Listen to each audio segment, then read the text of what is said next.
সরকার পরিবর্তনের পর হঠাৎ নীরবতা ভাঙলেন রাষ্ট্রপতি। ১.৫ বছর বন্দি দশা, বঙ্গভবন ঘেরাও, সাউন্ড গ্রেনেড, বিদেশ সফরে বাধা। উত্তেজিত হয়ে চিঠি ছিঁড়ে ফেললেন রাষ্ট্রপতি।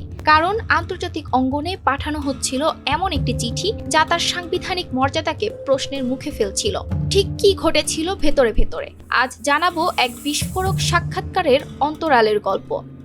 সরকার পরিবর্তনের পর প্রথমবারের মতো মুখ খুললেন বাংলাদেশের রাষ্ট্রপতি মোহাম্মদ শাহাবুদ্দিন। সম্প্রতি এক গণমাধ্যমকে দেয়া একান্ত সাক্ষাৎকারে তিনি তুলে ধরেছেন গত ১.৫ বছরের নানা অভিযোগ, ষড়যন্ত্র ও চাপের কথা।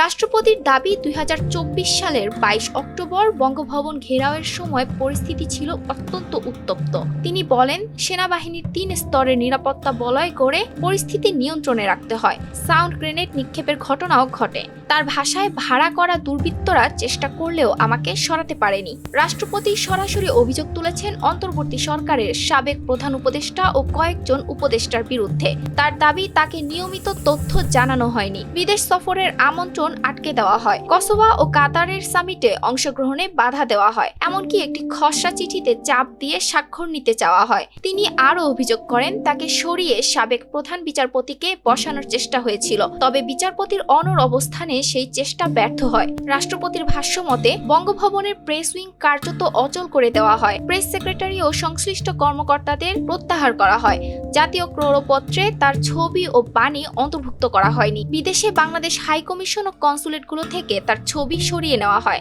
তিনি এটিকে তার অপসারণের প্রথম ইঙ্গিত হিসেবে দেখছেন। রাষ্ট্রপতি দাবি করেন, বিএনপি ও তাদের জোটসঙ্গীরা সাংবিধানিক ধারাবাহিকতা রক্ষায় তাকে সমর্থন জানিয়েছিলেন। এছাড়া ৩ বাহিনীর নিরাপত্তা সহায়তা ছাড়া পরিস্থিতি নিয়ন্ত্রণে রাখা সম্ভব হতো না বলেও মন্তব্য করেন তিনি। তার ভাষ্য মতে, ষড়যন্ত্র ও নানা বাধার মধ্যেও আমি সংবিধান ও জনগণের স্বার্থ রক্ষা করেছি। রাষ্ট্রপতির এই বিস্ফোরক অভিযোগ দেশের রাজনীতিতে নতুন আলোচনার জন্ম দিয়েছে। অভিযোগগুলোর বিষয়ে সংশ্লিষ্ট পক্ষের আনুষ্ঠানিক প্রতিক্রিয়া এখনো পাওয়া যায়নি। পরিস্থিতি কোন দিকে মোড় নেয় তা এখন সময়ের অপেক্ষা। ETS Bangla, desk report.